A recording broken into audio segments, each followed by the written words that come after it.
ਵਾਹਿਗੁਰੂ ਜੀ ਕਾ ਖਾਲਸਾ ਵਾਹਿਗੁਰੂ ਜੀ ਕੀ ਫਤਿਹ। ਦੋਸਤੋ ਮੈਂ ਇੰਦਰਜੀਤ ਸਿੰਘ, ਤੁਸੀਂ ਦੇਖ ਰਹੇ ਹੋ ਟੂਰਿਸਟ ਇੰਡੀਆ ਇੰਸਟਾਗ੍ਰਾਮ, ਫੇਸਬੁੱਕ ਤੇ YouTube ਚੈਨਲ। ਆਪਣੀ ਇਹ ਵੀਡੀਓ ਹੁੰਦੀ ਹੈ Q&A ਯਾਨੀ ਕਿ ਕੁਐਸਚਨ ਤੇ ਆਨਸਰ। ਤੁਸੀਂ ਕਮੈਂਟ ਦੇ ਰੂਪ ਵਿੱਚ ਮੈਨੂੰ ਸਵਾਲ ਕਰਦੇ ਹੋ ਔਰ ਮੈਂ ਤੁਹਾਡੇ ਸਾਰੇ ਸਵਾਲਾਂ ਦਾ ਜਵਾਬ ਇਸ ਵੀਡੀਓ 'ਚ ਦਿੰਦਾ ਹੁੰਦਾ। ਇਹ ਵੀਡੀਓ ਹਰ ਰੋਜ਼ ਰਾਤ ਨੂੰ YouTube ਤੋਂ ਰਿਲੀਜ਼ ਹੁੰਦੀ ਹੈ। ਆਓ ਸ਼ੁਰੂ ਕਰਦੇ ਹਾਂ ਅੱਜ ਦਾ Q&A। ਸਭ ਤੋਂ ਪਹਿਲਾ ਕਮੈਂਟ ਹੈ ਜੀ ਦਵਿੰਦਰ ਸਿੰਘ ਦਾ। ਦਵਿੰਦਰ ਸਿੰਘ ਲਿਖਦੇ ਨੇ ਜੀ, ਨਿਊਜ਼ੀਲੈਂਡ ਜੇ ਵੀਜ਼ਾ ਆ ਜਾਵੇ, ਨਿਊਜ਼ੀਲੈਂਡ ਜਾ ਕੇ ਅਸੀਂ ਕੀ ਕੈਨੇਡਾ ਦਾ ਵੀਜ਼ਾ ਅਪਲਾਈ ਕਰ ਸਕਦੇ ਹਾਂ? ਬਿਲਕੁਲ ਕਰ ਸਕਦੇ ਹੋ। ਤੁਸੀਂ ਕਿਸੇ ਵੀ ਕੰਟਰੀ 'ਚ ਹੈਗੇ ਹੋ, ਕਿਸੇ ਵੀ ਵੀਜ਼ੇ ਤੇ ਹੈਗੇ ਹੋ, ਤੁਹਾਡਾ ਜਿਹੜਾ ਸਟੇਟਸ ਹੈ ਉਹ ਲੀਗਲ ਹੋਣਾ ਚਾਹੀਦਾ ਹੈਗਾ। ਜੇਕਰ ਤੁਸੀਂ ਕਿਸੇ ਵੀ ਕੰਟਰੀ 'ਚ ਗਏ ਹੋ, ਤੁਹਾਡੇ ਕੋਲ ਟੂਰਿਸਟ ਵੀਜ਼ਾ, ਉੱਥੋਂ ਅੱਗੇ ਤੁਸੀਂ ਕਿਸੇ ਵੀ ਕੰਟਰੀ ਦਾ ਜਿਹੜਾ ਵੀਜ਼ਾ ਹੈਗਾ ਉਹ ਅਪਲਾਈ ਕਰ ਸਕਦੇ ਹੋ, ਬਸ਼ਰਤੇ ਤੁਹਾਡੇ ਕੋਲ ਪੇਪਰ ਹੋਣ। ਯਾਨੀ ਕਿ ਤੁਹਾਡੇ ਕੋਲ ਬੈਂਕ ਸਟੇਟਮੈਂਟ ਹੋਵੇ, ਤੁਹਾਡਾ ਇਨਕਮ ਦਾ ਸਾਧਨ ਹੋਵੇ, ITR ਹੋਵੇ ਔਰ ਤੁਹਾਡੀ ਪ੍ਰੋਪਰਟੀ ਦੀ ਵੈਲਿਊਏਸ਼ਨ, ਪਾਸਪੋਰਟ ਦੀ ਕਾਪੀ, ਫੋਟੋ ਤੇ ਫੈਮਿਲੀ ਦੀ ਡਿਟੇਲ। ਜੇਕਰ ਤੁਸੀਂ ਪੇਪਰ ਪ੍ਰੋਵਾਈਡ ਕਰਾ ਸਕਦੇ ਹੋ ਤਾਂ ਤੁਸੀਂ ਕਿਸੇ ਵੀ ਕੰਟਰੀ ਤੋਂ ਅੱਗੇ ਕਿਸੇ ਵੱਡੀ ਕੰਟਰੀ ਦਾ ਵੀਜ਼ਾ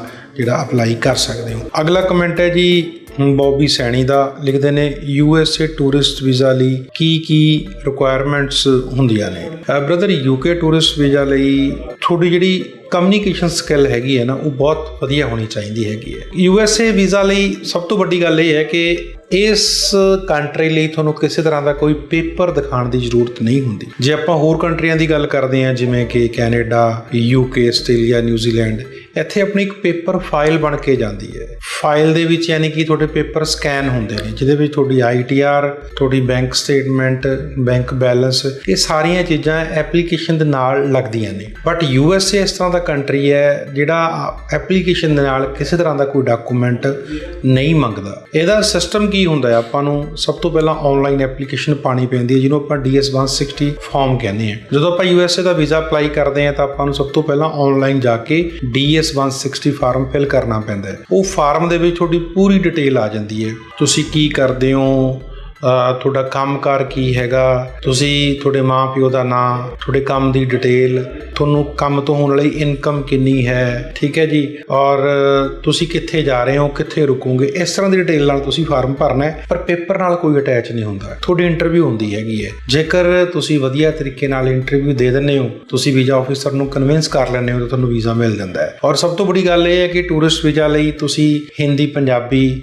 ਜਾਂ ਕਿਸੇ ਹੋਰ ਇੰਡੀਅਨ ਲੈਂਗੁਏਜ ਦੇ ਵਿੱਚ ਵੀ ਇੰਟਰਵਿਊ ਜਿਹੜੀ ਹੈਗੀ ਹੈ ਉਹ ਦੇ ਸਕਦੇ ਹੋ। ਇਸ ਕਰਕੇ ਮੈਂ ਅਕਸਰ ਇਹ ਚੀਜ਼ ਕਹਿੰਦਾ ਹੁੰਦਾ ਕਿ ਹੋਰਾਂ ਕੰਟਰੀਆਂ ਨਾਲੋਂ USA ਦਾ ਵੀਜ਼ਾ ਈਜ਼ੀ ਹੁੰਦਾ ਹੈ, ਕਿਉਂਕਿ ਇਹਦੇ ਵਿੱਚ ਕਿਸੇ ਤਰ੍ਹਾਂ ਦੇ ਕੋਈ ਡਾਕੂਮੈਂਟ ਦੇਣ ਦੀ ਜ਼ਰੂਰਤ ਨਹੀਂ ਪੈਂਦੀ। ਜੇਕਰ ਤੁਸੀਂ ਇੰਟਰਵਿਊ ਦੀ ਪ੍ਰੋਪਰ ਤਿਆਰੀ ਕਰਕੇ ਜਾਂਦੇ ਹੋ ਤਾਂ ਵੀਜ਼ਾ ਜਿਹੜਾ ਹੈਗਾ ਉਹ ਤੁਹਾਨੂੰ ਮਿਲ ਜਾਂਦਾ ਹੈ। ਸੋ ਕੋਈ ਦਿੱਕਤ ਵਾਲੀ ਗੱਲ ਨਹੀਂ, ਨਾਰਮਲ ਬੰਦਾ ਵੀ USA ਦਾ ਵੀਜ਼ਾ ਲੈ सकता है। अगला कमेंट है जी मिस्टर वीर दा। लिखते ने, सर फ्रेश पासपोर्ट से UK का टूरिस्ट वीज़ा लग जाएगा? IELTS नहीं की हुई है, प्रॉपर्टी भी कम है, फंड शो करवाए हैं, एज 22 ईयर है, सर हो जाएगा क्या? बताइए प्लीज़। देखिए, जो UK का वीज़ा ना वो टोटली आपकी फाइनेंशियल पे डिपेंड करता है। फाइनेंशियल मीन्स आपकी जो लेन देन है वो किस तरह का है, आपका फाइनेंस किस तरह का है। जो UK एम्बेसी है वो अक्सर उस बंदे को वीज़ा दे देती है जिसका फाइनेंशियल बहुत अच्छा है, यानी कि जिसकी ट्रांजैक्शन अच्छी नहीं। देखो, हर एक कंट्री का वीज़ा देने का एक अपना तरीका होता है। कोई कंट्री आपकी किसी चीज़ पे ध्यान केंद्रित करती है और कोई किसी चीज़ पे। जैसे कनाडा है, कनाडा आपके फैमिली टाइज देखता है, कनाडा आपका एम्प्लॉयमेंट प्रोस्पेक्ट देखता है, कनाडा आपका पर्पस ऑफ विजिट देखता है। जबकि UK में जो है, UK सिर्फ और सिर्फ आपका फाइनेंशियल देखता है। यदि आपका फाइनेंशियल अच्छा है तो आपको वीज़ा मिल जाता है। फाइनेंशियल मीन्स आपकी ITR और आपकी बैंक स्टेटमेंट, और ज़्यादा जो एम्बेसी का फोकस रहता है वो आपकी बैंक स्टेटमेंट पे रहता है। यदि आप UK जाना चाहते हैं तो मिनिमम 3 से 4 महीने की अच्छी बैंक स्टेटमेंट बना लीजिए ट्रांजैक्शन के साथ। ये नहीं कि आपने बैलेंस डलवा देना है, प्रॉपर ट्रांजैक्शंस हो जिससे ये चीज़ साबित होती हो कि आपकी जो एक इनकम है वो अच्छे तरीके से इनकम आ रही है और आप उसको प्रॉपर यूटिलाइज कर रहे हो। यानी कि जो भी आपने इनकम के तौर पे पैसा लेना है वो अकाउंट में ही लेना है और किसी को देना है वो अकाउंट से देना है, ताकि बड़ी ट्रांजैक्शंस हो सके, लंबी स्टेटमेंट बन सके। यदि आप ये चीज़ कर सकते हैं तो आप UK का वीज़ा है वो ले सकते हैं, क्योंकि UK का वीज़ा बैंक स्टेटमेंट के बेस पे मिल जाता है। अगला कमेंट है जी BJ फैन। लिखते हैं, सर बलजिंदर सिंह बात कर रहा हूँ, मैंने केप्स नोट डाले 3 मंथ हो गए अभी तक मेरे केप्स नोट नहीं आए, क्या हो सकता है? ब्रदर, केप्स नोट में बाकी अभी जो है वो टाइम लग रहा है। पहले क्या होता था कि with in month 30 to 40 days में आपके जो केप्स नोट वो आ जाते थे, पर आज की डेट में 6 to 7 मंथ भी एम्बेसी जो है वो ले लेती है केप्स में। तो इसलिए थोड़ी वेट कीजिए, क्योंकि टाइम आप अकेले नहीं है जिनके केप्स को एम्बेसी टाइम लगा रही है। सभी केसेस में ऐसा हो रहा है कि एम्बेसी जो है वो टाइम लेके चल रही है। तो जिसने भी केप्स डालने हैं वो इस चीज का ध्यान रखें कि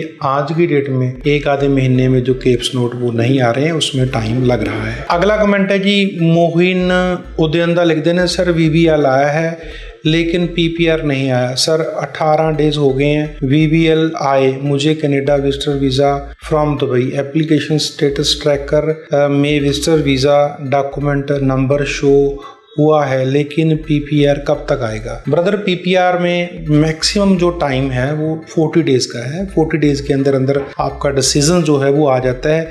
अभी आप खुद ही बोल रहे हो कि आपको 18 डेज हुए हैं, 18 दिन हुए हैं, तो 40 दिन का समय हम जैसे हमारे हिसाब से जो अभी प्रोसेसिंग टाइम चल रहा है, तो 40 दिन में जो है वो निकल जाता है रिजल्ट जैसा भी है आपका। तो अभी आपके केस में थोड़ा टाइम लगेगा, इसलिए थोड़ी वेट कर लीजिए, क्योंकि अभी ज़्यादा टाइम नहीं हुए। अगला कमेंट है जी, रिंकू राजपूत लिखते हैं, सर ਕਿਸੇ ਦਾ CA ਰਿਪੋर्ट ਤੋਂ ਬਿਨਾਂ ਵੀ ਕੈਨੇਡਾ ਦਾ ਵੀਜ਼ਾ ਆਇਆ ਅੱਜ ਤੱਕ? ਬਹੁਤ ਲੋਕ ਨੇ ਜੀ। ਜਿਹੜੀ CA ਦੀ ਰਿਪੋर्ट ਹੈ ਨਾ, ਇਹ ਕੋਈ ਮੈਂਡੇਟਰੀ ਡਾਕੂਮੈਂਟ ਨਹੀਂ ਹੈਗਾ ਕਿ ਤੁਸੀਂ ਲਾਣੀ ਹੀ ਲਾਣੀ ਹੈ। ਜੇ ਤੁਹਾਡੀ ਉੱਦਾਂ ਪ੍ਰੋਫਾਈਲ ਅੱਛੀ ਹੈ ਤਾਂ CA ਦੀ ਰਿਪੋर्ट ਦੀ ਜ਼ਰੂਰਤ ਨਹੀਂ ਹੁੰਦੀ। CA ਦੀ ਰਿਪੋर्ट ਇੱਕ ਤੁਹਾਡਾ ਐਕਸਟਰਾ ਡਾਕੂਮੈਂਟ ਹੈ ਤੁਹਾਡੀ ਪ੍ਰੋਫਾਈਲ ਨੂੰ ਅੱਛਾ ਬਣਾਉਣ ਲਈ। ਦੇਖੋ, ਜਦੋਂ ਜਿੰਨੇ ਆਪਾਂ ਵਧੀਆ ਡਾਕੂਮੈਂਟਸ ਦਿਖਾ ਦਾਂਗੇ, ਉਨੇ ਕੁ ਆਪਣੇ ਚਾਂਸਸ ਜਿਹੜੇ ਵੀਜ਼ਾ ਦੇ ਉਹ ਜ਼ਿਆਦਾ ਬਣ ਜਾਂਦੇ ਨੇ। CA ਦੀ ਰਿਪੋर्ट ਨਾਲ ਕੀ ਹੁੰਦਾ ਕਿ ਤੁਹਾਡਾ ਪੋਰਟਫੋਲੀਓ ਤੁਹਾਡਾ ਵੱਡਾ ਹੋ ਜਾਂਦਾ ਹੈ, ਪਰ CA ਦੀ ਰਿਪੋर्ट ਨਾ ਨਾਲ ਇਹ ਮਤਲਬ ਨਹੀਂ ਕਿ ਤੁਹਾਡਾ ਵੀਜ਼ਾ ਰਿਜੈਕਟ ਹੋ ਜਾਏਗਾ। ਹੁਣ ਕਿੰਨੇ ਇਸ ਤਰ੍ਹਾਂ ਦੇ ਲੋਕ ਨੇ ਜਿਹੜੇ ਜਿਨ੍ਹਾਂ ਕੋਲ ਪ੍ਰੋਪਰਟੀ ਨਹੀਂ ਹੁੰਦੀ, ਕਿਰਾਏ ਦੇ ਮਕਾਨਾਂ ਤੇ ਰਹਿੰਦੇ ਨੇ, ਜ਼ਮੀਨ ਜਾਇਦਾਦ ਨਹੀਂ ਹੁੰਦੀ, ਉਹਨਾਂ ਦੇ ਕਿਹੜਾ ਵੀਜ਼ੇ ਨਹੀਂ ਆਉਂਦੇ, ਵੀਜ਼ਾ ਆ ਜਾਂਦਾ ਹੈਗਾ। ਸੋ ਇਹ ਵਰੀ ਨਹੀਂ ਕਰਨਾ ਚਾਹੀਦਾ ਕਿ ਸਾਡੀ CA ਰਿਪੋर्ट ਨਹੀਂ ਹੈ ਤੇ ਸਾਡਾ ਵੀਜ਼ਾ ਨਹੀਂ ਆਣਾ। ਇਸ ਤਰ੍ਹਾਂ ਦਾ ਕੁਝ ਨਹੀਂ ਹੈ। CA ਦੀ ਰਿਪੋर्ट ਤੋਂ ਬਿਨਾਂ ਵੀ ਵੀਜ਼ਾ ਜਿਹੜਾ ਹੈਗਾ ਉਹ ਆ ਜਾਂਦਾ ਹੈ। ਅਗਲਾ ਕਮੈਂਟ ਹੈ ਜੀ, ਕਮਲਜੀਤ ਕੌਰ ਬੈਦਵਾਨ ਦਾ ਲਿਖਦੇ ਨੇ, ਸਤਿ ਸ਼੍ਰੀ ਅਕਾਲ ਸਰ। ਸਰ ਮੈਂ ਇਹ ਜਾਣਨਾ ਚਾਹੁੰਦੀ ਹਾਂ ਕਿ ਜੇ ਕੈਨੇਡਾ ਵੀਜ਼ਾ ਆ ਜਾਂਦਾ ਹੈ ਤਾਂ ਕੈਨੇਡਾ ਜਾ ਕੇ ਅਸੀਂ ਕੰਮ ਕਰ ਸਕਦੇ ਹੈਗੇ ਹਾਂ? ਦੇਖੋ, ਜੇਕਰ ਤੁਸੀਂ ਟੂਰਿਸਟ, ਆਈ ਥਿੰਕ ਤੁਸੀਂ ਟੂਰਿਸਟ ਵੀਜ਼ਾ ਦੀ ਗੱਲ ਕਰ ਰਹੇ ਹੋ। ਜੇਕਰ ਤੁਸੀਂ ਟੂਰਿਸਟ ਵੀਜ਼ੇ ਦੀ ਗੱਲ ਕਰ ਰਹੇ ਹੋ ਔਰ ਟੂਰਿਸਟ ਵੀਜ਼ਾ ਬਾਰੇ ਪੁੱਛ ਰਹੇ ਹੋ, ਤਾਂ ਤੁਸੀਂ ਟੂਰਿਸਟ ਵੀਜ਼ੇ ਤੇ ਜਾ ਕੇ ਲੀਗਲੀ ਤੌਰ ਤੇ ਕੰਮ ਨਹੀਂ ਕਰ ਸਕਦੇ। ਹਾਂ, ਲੋਕ ਲੁਕ ਛਿਪ ਕੇ ਕੈਸ਼ ਤੇ ਜੁਗਾੜਬਾਜੀ ਕਰਕੇ ਕੰਮ ਕਰ ਲੈਂਦੇ ਨੇ, ਪਰ ਖੁੱਲੇ ਤੌਰ ਤੇ ਲੀਗਲੀ ਤੁਸੀਂ ਟੂਰਿਸਟ ਵੀਜ਼ੇ ਤੇ ਕੰਮ ਨਹੀਂ ਕਰ ਸਕਦੇ। ਹਾਂ, ਇਹਦੀ ਆਪਸ਼ਨਸ ਹੁੰਦੀ ਹੈ ਕਿ ਤੁਸੀਂ ਆਪਦੇ ਟੂਰਿਸਟ ਵੀਜ਼ੇ ਨੂੰ ਵਰਕ ਪਰਮਿਟ ਦੇ ਵਿੱਚ ਕਨਵਰਟ ਕਰਵਾ ਸਕਦੇ ਹੋ। ਹੁਣ ਵਰਕ ਪਰਮਿਟ ਕਨਵਰਟ ਕਿਵੇਂ ਹੁੰਦਾ ਟੂਰਿਸਟ ਵੀਜ਼ੇ ਤੋਂ? ਜੇਕਰ ਤੁਹਾਡੇ ਕੋਲ ਕਿਸੇ ਵੀ ਐਮਪਲਾਇਰ ਵੱਲੋਂ, ਜਿਹੜਾ ਕੋਈ ਕੈਨੇਡਾ ਦੇ ਵਿੱਚ ਐਮਪਲਾਇਰ ਹੈਗਾ, ਉਹ ਤੁਹਾਨੂੰ ਜੌਬ ਆਫਰ ਦੇਵੇ, ਯਾਨੀ ਕਿ LMIA ਦੇਵੇ, ਤਾਂ ਤੁਸੀਂ ਆਪਦਾ ਟੂਰਿਸਟ ਵੀਜ਼ਾ ਵਰਕ ਪਰਮਿਟ ਦੇ ਵਿੱਚ ਕਨਵਰਟ ਜਿਹੜਾ ਹੈਗਾ ਉਹ ਕਰਵਾ ਸਕਦੇ ਹੋ।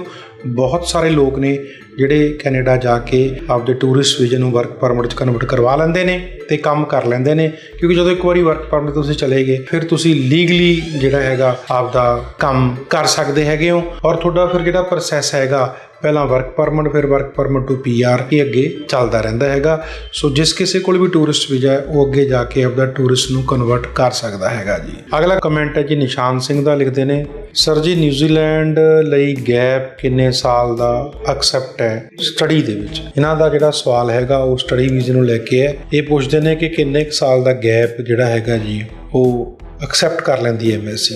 ਦੇਖੋ, ਨਿਊਜ਼ੀਲੈਂਡ ਦੀ ਜੇ ਆਪਾਂ ਗੱਲ ਕਰੀਏ ਤਾਂ ਵੱਧ ਤੋਂ ਵੱਧ 2 ਸਾਲ ਤੱਕ ਦਾ ਗੈਪ ਜਿਹੜਾ ਹੈਗਾ ਉਹ ਐਕਸੈਪਟੇਬਲ ਹੋ ਜਾਂਦਾ ਹੈ। ਇਸ ਤੋਂ ਜ਼ਿਆਦਾ ਗੈਪ ਜਿਹੜਾ ਉਹ ਨਹੀਂ ਚੱਲਦਾ, ਐਮਬੈਸੀ ਨਹੀਂ ਮੰਨਦੀ। ਜੇ ਤੁਹਾਡਾ ਸਟੱਡੀ 'ਚ ਜ਼ਿਆਦਾ ਗੈਪ ਹੋ ਗਿਆ ਔਰ ਤੁਸੀਂ ਗ੍ਰੈਜੂਏਸ਼ਨ ਹੈਗੀ ਹੈ, ਫਿਰ ਤੁਸੀਂ ਐਕਸਪੀਰੀਅੰਸ ਦੇ ਨਾਲ UK ਵੀਜ਼ਾ ਤਾਂ ਲੈ ਸਕਦੇ ਹੋ, ਬਟ ਆਸਟ੍ਰੇਲੀਆ ਤੇ ਨਿਊਜ਼ੀਲੈਂਡ ਜ਼ਿਆਦਾ ਗੈਪ ਨੂੰ ਵੀਜ਼ਾ ਜਿਹੜਾ ਹੈਗਾ ਉਹ ਨਹੀਂ ਦਿੰਦਾ। ਸੋ ਦੋਸਤੋ, ਇਹ ਸੀਗੇ ਤੁਹਾਡੇ ਅੱਜ ਦੇ ਸਵਾਲ, ਤੁਹਾਡੇ ਕਮੈਂਟ ਤੇ ਮੇਰੇ ਜਵਾਬ। ਉਮੀਦ ਕਰਦਾ ਵਧੀਆ ਲੱਗੇ ਹੋਣਗੇ। ਜੇਕਰ ਇਸ ਤਰ੍ਹਾਂ ਦੀਆਂ ਵੀਡੀਓਜ਼ ਤੁਸੀਂ ਹੋਰ ਦੇਖਣਾ ਚਾਹੁੰਦੇ ਹੋ ਤਾਂ ਪਲੀਜ਼ ਚੈਨਲ ਸਬਸਕ੍ਰਾਈਬ ਜ਼ਰੂਰ ਕਰ ਦਿਓ, ਬੈਲ ਦਾ ਬਟਨ ਦਬਾਓ ਤਾਂ ਕਿ ਆਉਣ ਵਾਲੀ ਹਰੇਕ ਵੀਡੀਓ ਸਭ ਤੋਂ ਤੁਹਾਨੂੰ ਮਿਲ ਸਕੇ। ਹੋਰ ਵਧੇਰੇ ਜਾਣਕਾਰੀ ਲਈ ਤੁਸੀਂ ਆਪਦਾ ਕੇਸ ਡਿਸਕਸ ਕਰਨਾ ਚਾਹੁੰਦੇ ਹੋ, ਕੇਸ ਅਪਲਾਈ ਕਰਨਾ ਚਾਹੁੰਦੇ ਹੋ, ਸਕਰੀਨ ਤੇ ਦਿੱਤੇ ਨੰਬਰਾਂ ਤੇ ਕਾਲ ਕਰ ਸਕਦੇ ਹੋ। ਬਹੁਤ ਧੰਨਵਾਦ। ਵਾਹਿਗੁਰੂ ਜੀ ਕਾ ਖਾਲਸਾ, ਵਾਹਿਗੁਰੂ ਜੀ ਕੀ ਫਤਿਹ।